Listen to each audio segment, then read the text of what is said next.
ha dicho cosas importantísimas en su intervención. Primero, el tema del rol del legislador.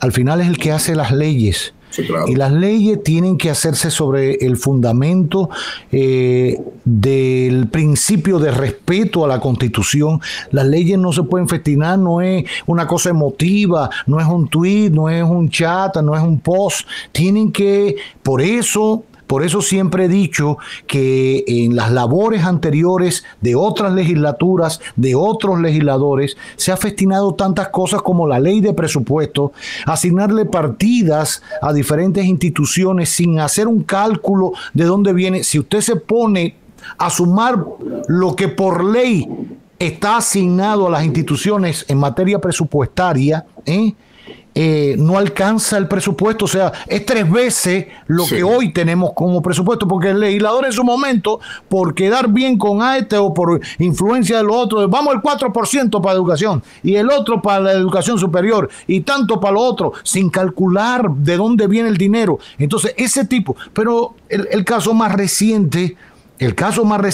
la ley de garantías electorales, la ley de partidos políticos, ¿cuántos recursos de inconstitucionalidad tuvieron? Porque se zancochó en medio de aquella vorágine y se va aquel del PLD y viene el otro y lucha y fraude y el copón bendito.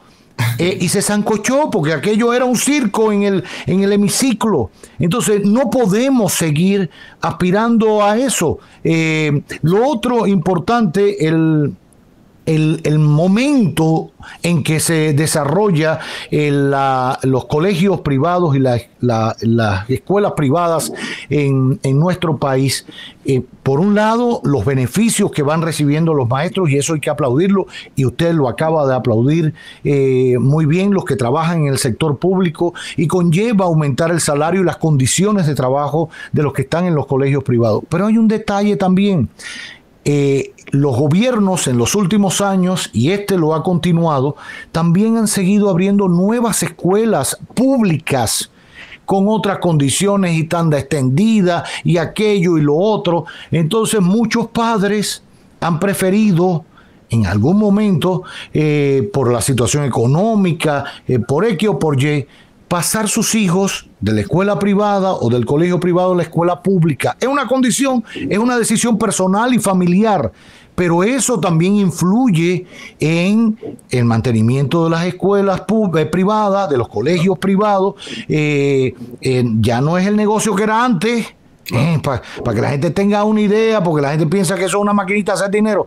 Ya no es lo mismo porque las opciones se han ampliado, etcétera. Sigue teniendo a su favor la calidad del profesorado, la calidad de las estructuras físicas donde se imparte docencia, las herramientas, etcétera. ¿Y eso cuesta dinero? No, estamos claros de eso. Y dinero cuesta, Roberto y queridos oyentes, es precisamente también el currículo competitivo extracurricular que le adicionamos a nuestras asignaturas para ser competitivos y que tenga sentido el esfuerzo que hace cada padre para que su hijo o sus hijos estén en instituciones privadas. Es decir, yo tengo que pagar licencia por robótica, por software de matemática, de simulaciones de biología, laboratorios de químicas, o sea, acceso a bases de datos que no son baratas, claro.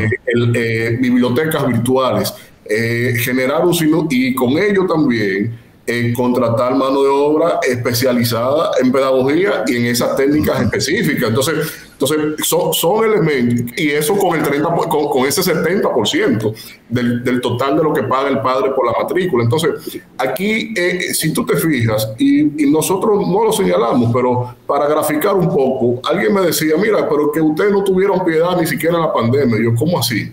Ustedes vieron al Estado amparando debidamente al sistema, por ejemplo, al sector turismo. Ahí hubo todo un esfuerzo para subvencionar, generar un régimen especial en atención a todo este desafío que supone la pandemia. Ahora, ¿cuál fue el incentivo que recibió el sistema de educación privada? Ninguno.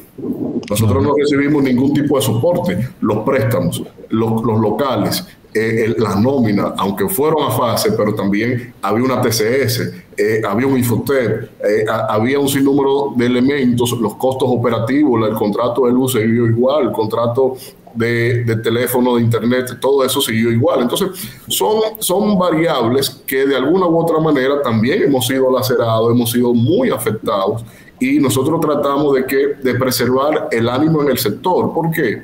Bueno, aquí paradigmáticamente, y ojalá hubiese sido mucho menor, pero paradigmáticamente nosotros representamos el 30% de la matriculación estudiantil dominicana.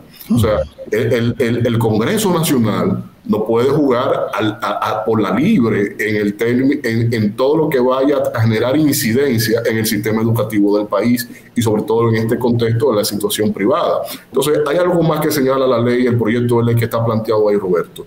Ahí ellos regulan como falta grave la negación de admisión a las instituciones. Ajá. Y si a mi colegio, que es ordinario, llega un estudiante y en las pruebas de evaluaciones psicológicas que se hacen en todos los colegios como práctica ordinaria y regulada sobre todo, al niño que pretende estar en esta institución, me determina que tiene, con otras evaluaciones neurológicas, que tiene algún espectro autista. Y si yo le digo, mira, señor padre, aquí el currículo no aplica para el grado de enseñanza que necesita su hijo, pero ya eso me tipifica como una falta grave. O sea, eso es una injerencia directa en un quehacer que ya de por sí está regulado. Entonces, y no es verdad que podemos aceptar aquí, por eso yo he tipificado eso como algo temerario, porque eso es de intimidación. No es verdad que en las evaluaciones especializadas que se hacen en las admisiones, usted me puede tipificar a nosotros como una falta muy grave el hecho de que, por sustentado en una opinión especializada, uno niegue o acepte la inscripción de un estudiante. Entonces, y eso realmente eso yo no lo había visto en otro tipo de iniciativa como esta, y lo que nos preocupa es el afán populista en términos de hacerse gracioso a las tendencias de redes sociales y no a evaluar claramente cuáles son, qué necesita el sector ni siquiera. Porque si lo hubiesen, aquí hubiésemos estado bastante cónsonos si nos llaman a nosotros y nos dicen qué es lo que pasa con el tema de las reinscripciones. Y yo le voy a admitir de inmediato, es un concepto mal aplicado, porque la matrícula es un solo monto por un año. Claro. Ese año se fracciona en la modalidad de pago. Entonces hay que decir que es un pago inicial, no reinscripción, para no generar esa confusión y mucho menos esa laceración que le genera al padre, porque es mucho dinero, impacta en la finanza del hogar. Entonces, sobre esa base, yo creo que este acto temerario, inconstitucional y sobre todo que inobserva hasta la jerarquía de normas, yo prefiero que esto sea una pesadilla y no que los hacedores de normas en nuestro país estén tan despistados con la función primaria que tienen ellos en el Congreso. Algo en torno a este último punto que usted hacía referencia del proyecto de ley, reitero que cursa en el Congreso, pasó de la Cámara de Diputados ahora al Senado, y que se ha concentrado sobre todo, y es lo que más trasciende, en el tema de la reinscripción, y que si ya no se puede o no se debe pagar la reinscripción, y que van a sancionar a los colegios que cobren eso. Vuelvo, insisto, como bien usted decía, si se hubiese aclarado desde un inicio el concepto, yo por ejemplo de mi hijo, que no vive acá en el país, pero que está en un colegio privado, todos los años hay que pagar la matrícula del niño. Nosotros, su mamá y yo, podemos hacer un solo pago. Incluso te dicen cómo lo puedes hacer en varios meses. Algunos son libres de costos extras. Si lo paga, aunque sea el monto, pero en 3 pagos, está libre de cualquier gravamen u otra cosa. Si es a 6 meses o 5 meses, bueno, te sube tanto por ciento más, etcétera. Pero si lo pagas de una vez, empezando el curso, cuando determine el colegio, y yo digo, bueno, pero hay que matricular al muchacho. La matrícula no es firmar solo un papel, la matrícula es matricular al muchacho. Entonces, no entiendo los temas de la confusión. Pero respecto al tema de limitar el derecho a la inscripción de X o Y alumnos, quizás en la mente del legislador se haya ido, volvemos a lo mismo de las redes y del populismo, por el criterio de que no admiten a un niño o una niña en un colegio privado por si es negro, por si es de tal color, que si es gay, que si es afeminado, que si es de un barrio pobre, que si es de... quizás en la mente del legislador lo que funcionaba es eso. Se han dado casos en concreto de niños, y yo digo una cosa, si eso llega a ocurrir, estuviéramos en los tribunales, fuera noticia, claro, que a un niño, sin que pasara esta ley, con lo que existe hoy, se regula hoy en los colegios privados, no lo hubiesen dejado entrar a la escuela porque tenía un afro o porque negro del color de este, estuviéramos en los tribunales. ¿Ha ocurrido eso? Quizás eso estaba en la mente del legislador.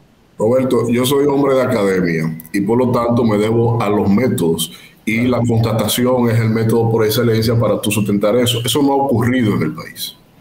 Que haya habido atisbos, actitudes, bueno, esos son hechos recónditos y si no ha trascendido, algo se ha resuelto. Ahora bien, eso es cacofónico. ¿Por qué? Porque las convenciones internacionales de derechos de niñas y adolescentes, los códigos de la República Dominicana, las leyes de la República Dominicana, todo está al unísono. La Constitución de la República están alineados a esos preceptos que tú acabas de denunciar. Esos son derechos que en la niñez, eso es jamás, o sea, eso no se puede de ninguna manera señalar como una causal de negación o de privación de algún tipo de derecho, y mucho menos para la educación de un niño. Aquí lo que se evalúa es el grado de asimilación de los niños, y por eso hay que hacer pruebas.